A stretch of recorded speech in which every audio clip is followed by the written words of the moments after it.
Hello friends, in this lecture I am going to discuss security services and mechanisms. A processing or communication service that enhance security of data processing systems and information transfers of an organization. That means actually security services are defined to create the defense against the attacks or to create the defense against the unwanted events execution. It intended to counter security attacks. Services are provided by using one or more security mechanisms. That means to implement services, we need some mechanisms that I will discuss in further lecture. Often replicates functions normally associated with physical documents.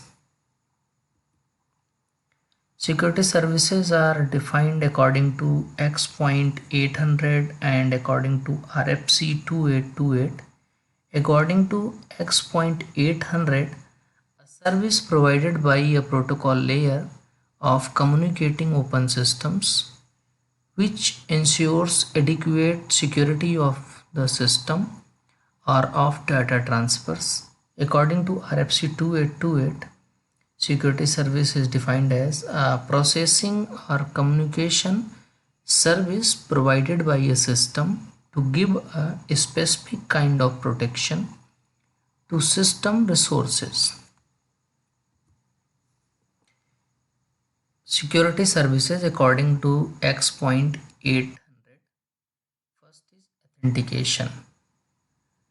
It actually authentication provides the authentication assurance. That means it provides the assurance that the communicating entity is the one that it claims to be. That means suppose I want to access my Gmail account, I have to provide some credentials such as user ID and password. Using that information, authentication service will identify whether the correct information is entered or not. If correct information is entered, that means the claiming entity is same as claimed to be and authentication is processed and access is granted. Otherwise is display the message, that means you have provided incorrect information. Authentication is classified into two categories, that means peer entity authentication and data origin authentication. Peer entity authentication applies at the connection. That means suppose two entities connected and communicating to each other, then to authenticate the entity we need peer entity authentication. And data origin authentication provides the authentication to the source of data, that means where data is generated. Next is access control. Access control actually provides the authorization or it prevents the unauthorized use of resource. Actually, authentication decides who are authenticated to use the resource or who are not authenticated to use the resource, but this access control decides the level of access, how much resource can be accessed at which level by the users. That means suppose a file is there, then some user can read only, some user can read and write both. Next is data confidentiality. Data confidentiality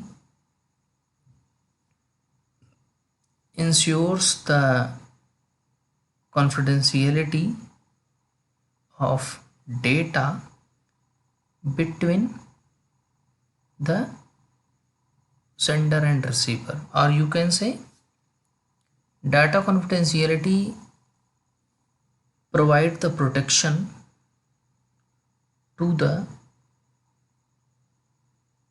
data that is going between sender and receiver. In other words, data confidentiality ensure the confidentiality of data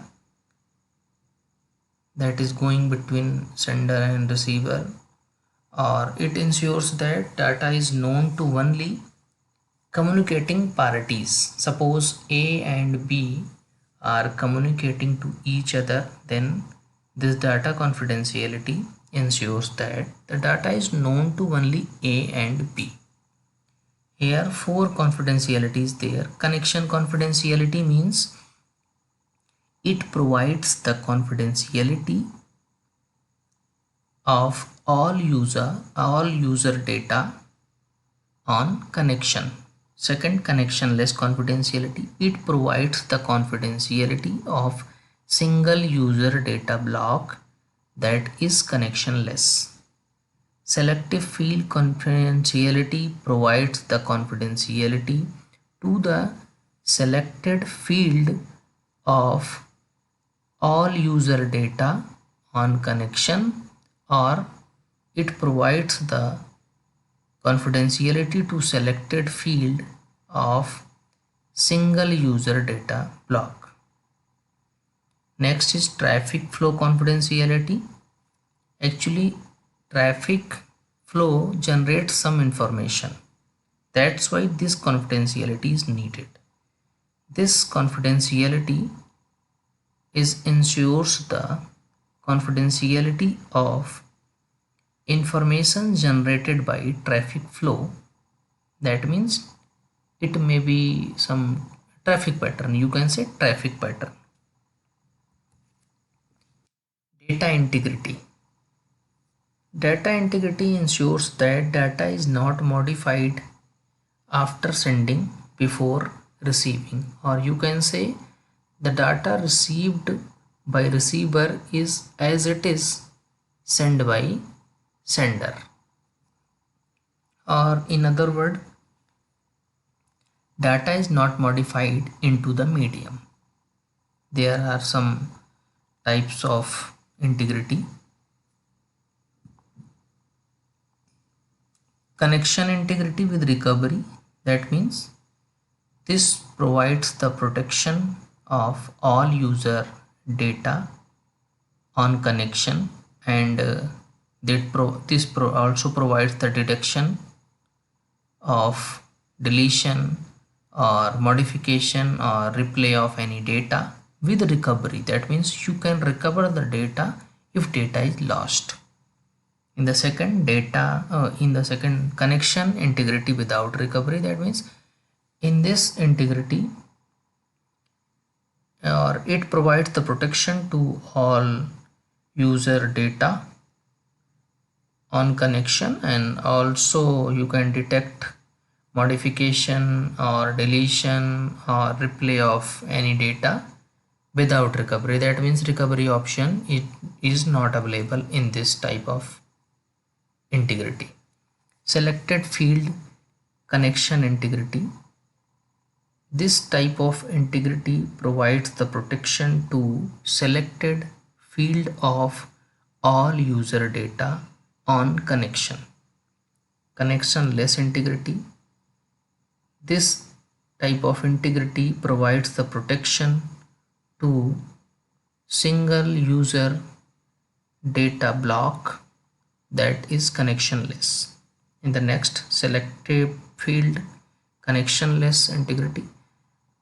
This type of integrity provides the protection to selected field of single user data block that is connectionless. Non-repudiation.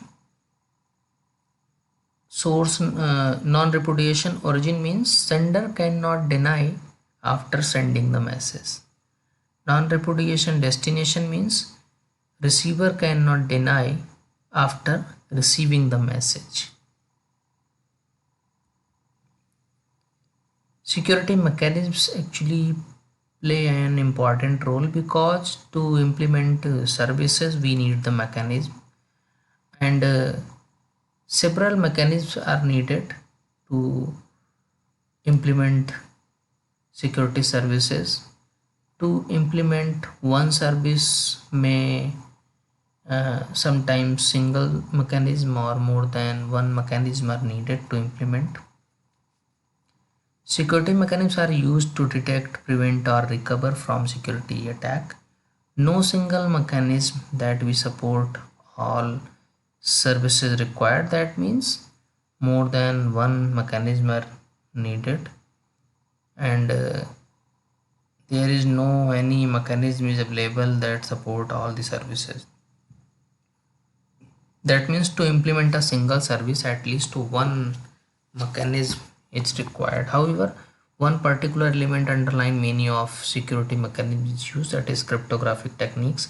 Security mechanisms are classified into two categories: specific security mechanisms, pervasive security mechanisms.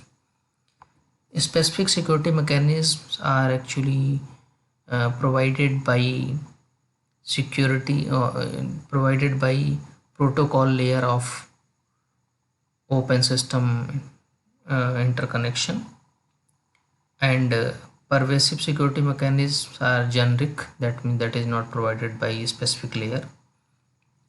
Then first is encipherment.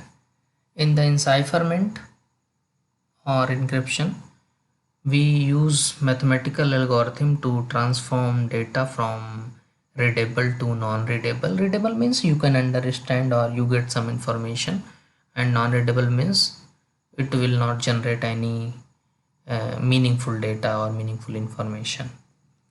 And this encipherment implement the confidentiality, because if data is encrypted and anybody cannot understand the encrypted data, then it is confidential. That means confidentiality is maintained. Digital signatures. Actually, digital signature is just like handwritten signature, and you can say a piece of code generated by cryptographic algorithms.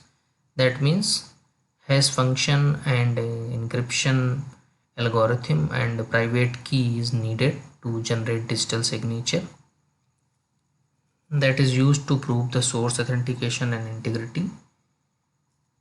Because receiver knows the public key of a digital signature generated, and using the public key, receiver can verify the digital signature, and he knows that the private key is known to only a single person, that means it is coming from the same.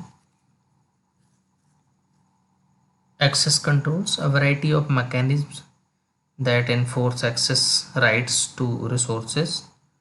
Data integrity and access controls, that means suppose file is there, and to we can control the file access by defining some attributes like that, read attribute and write attribute, and we can control the access by providing access to some user to read only and some user to read and write both, that is as per requirement.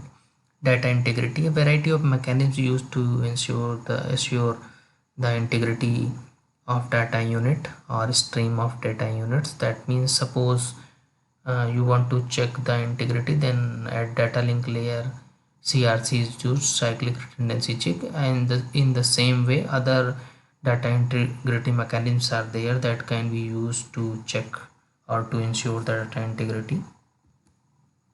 Authentication exchange, to get authentication we have to provide some information like that. Suppose I want to access my Gmail account, then I have to provide user ID and password. Using that information, authentication system will authenticate me. That means I am the authenticated user and I will get the access. Otherwise, it will discard the access and display some incorrect information is provided. That means a mechanism intended to ensure the identity of entity by means of information exchange. That means you have to provide some information or you have to exchange some information to get authentication. Traffic padding. We have already know that traffic analysis attack can be done by analyzing the traffic. That means what is the pattern of traffic. To prevent that traffic analysis, we can add some extra bits to frustrate the traffic analysis. That means we will disturb the actual pattern of traffic, and attacker cannot get the actual pattern of traffic. Routing control.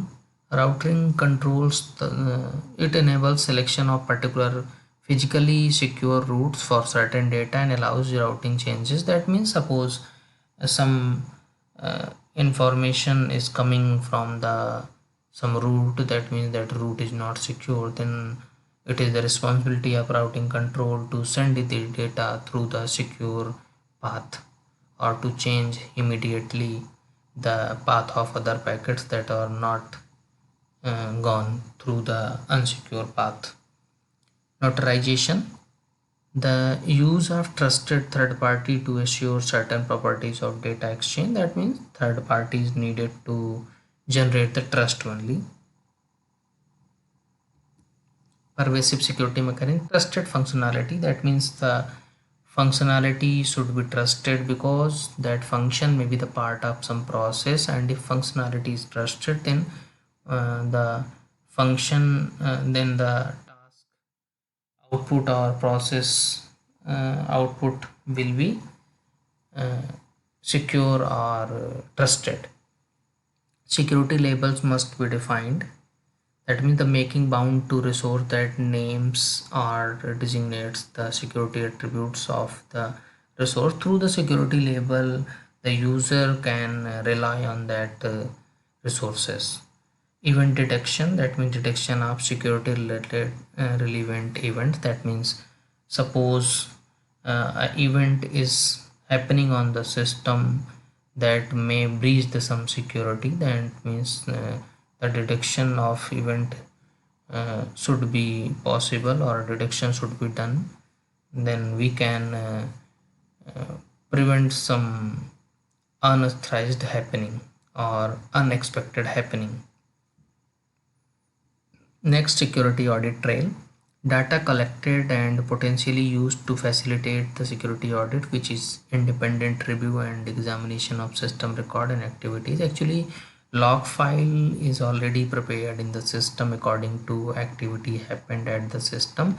Then through that log file we can analyze that what type of activities are happened in the system. It is important at the security point of view. Security recovery deals with requests from mechanisms such as event handling and management functions and take the recovery actions. Security recovery is also required. Suppose that something is wrong, then it should be recovered. Thank you.